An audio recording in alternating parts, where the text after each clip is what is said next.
Telugu PMC ప్రేక్షకులకు స్వాగతం. Hi friends, మీరు గనక ఇప్పుడే మా ఛానల్కు వచ్చినట్లయితే మా ఛానల్ని సబ్స్క్రైబ్ చేసుకోండి. సబ్స్క్రైబ్ చేయడంతో పాటు పక్కనే ఉన్న బెల్ ఐకాన్ని క్లిక్ చేయండి.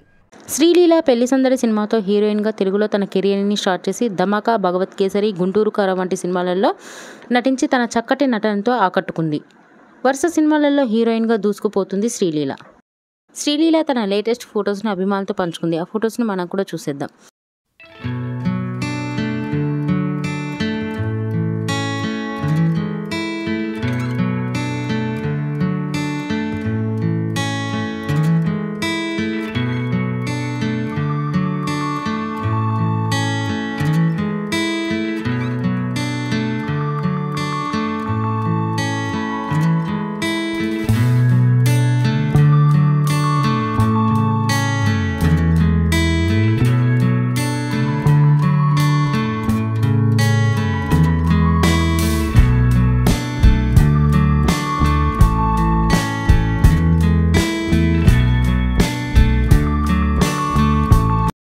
ఈ వీడియో మీకు నచ్చినట్లయితే లైక్ చేసి మరిన్ని టాలీవుడ్ లేటెస్ట్ అప్డేట్స్ మిస్ అవ్వకుండా చూడాలంటే తెలుగు పిఎంసి ఛానల్ను సబ్స్క్రైబ్ చేసుకొని పక్కనే ఉన్న బెల్ ఐకాన్ని క్లిక్ చేయండి.